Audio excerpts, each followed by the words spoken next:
আমৰা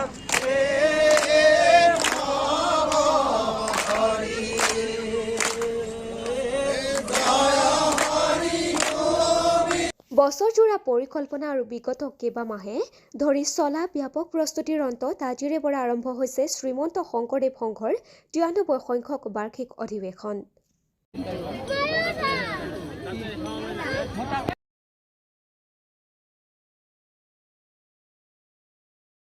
সম্পূৰ্ণ আধ্যাত্মিক পৰিৱেশৰ মাজত ৰঙিয়া মৰাঞ্জনাৰ ভৈৰা হাতীখোলা পথাৰত তিনিদিনীয়া বিস্তৃত কাৰ্যসূচীৰে আৰম্ভ কৰা হৈছে অধিৱেশনখন।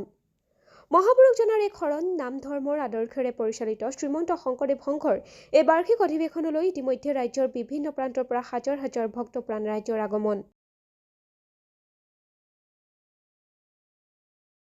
শ্ৰীমন্ত শংকৰদেৱ সংঘৰ 93 সংখ্যক অধিৱেশনৰ এই ৰঙিয়াত অনুষ্ঠিত এই পবিত্ৰ ভূমিত উপস্থিত হৈ আমাৰ জাতিৰ প্ৰতিষ্ঠাপক, জাতিৰ নায়ক, যিজনে অসমীয়া জাতিৰ সামাজিক ব্যৱস্থাকে ধৰি সাংস্কৃতিক ব্যৱস্থাকে ধৰি সকলো প্ৰতিষ্ঠা কৰিলে, তেখেতৰ এই ধ্বজাখন শ্ৰীমন্ত শংকৰদেৱ সংঘই আজি অসমত উৰুৱাৰ লগতেই বিশ্বৰ মঞ্চলৈ লৈ যাবলৈ সক্ষম হৈছে।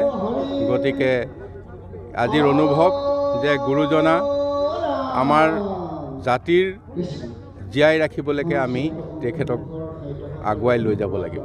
পৰৱৰ্তী সময়ত অসম চৰকাৰে আৰু কিবা পৰিকল্পনা আছে নেকি আগুৱাই লোৱাৰ কাৰণে শ্ৰীমন্ত শংকৰদেৱ সংঘ?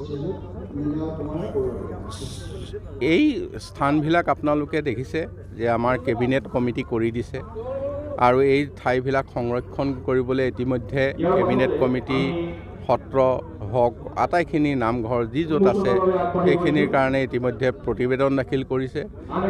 জন্মস্থানত আমাৰ যথেষ্ট ডাঙৰ প্ৰকল্প লোৱা হৈছে আৰু সেই স্থানৰ অন্ততঃ 10 কিলোমিটাৰ অঞ্চল সংৰক্ষণ কৰাৰ ব্যৱস্থা মাননীয় মুখ্যমন্ত্ৰী ডাঙৰীয়াই কৰিছে। গতিকে সকলো ব্যৱস্থা চৰকাৰে লৈছে আৰু ভৱিষ্যতেও ল'ব।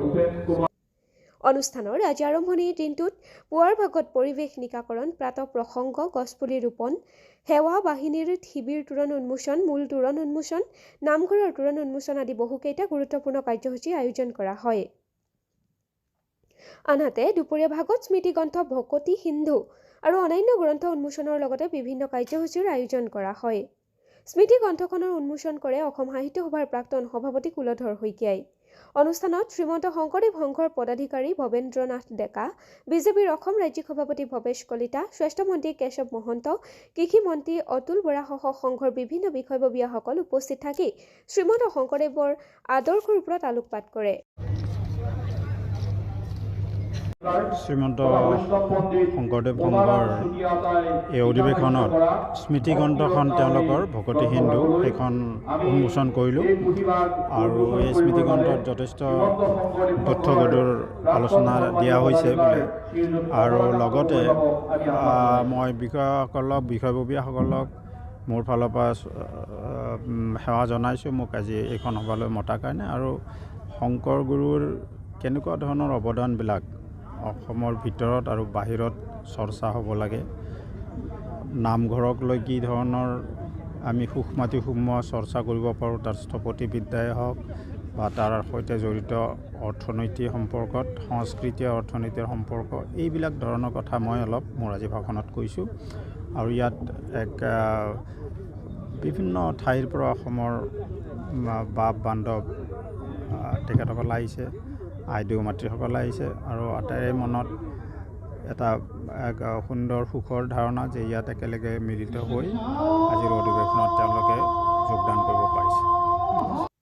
ৰঙিয়াৰ পৰা দিনেশ আগৰৱালাৰ ৰিপৰ্ট, খবৰ 24x7।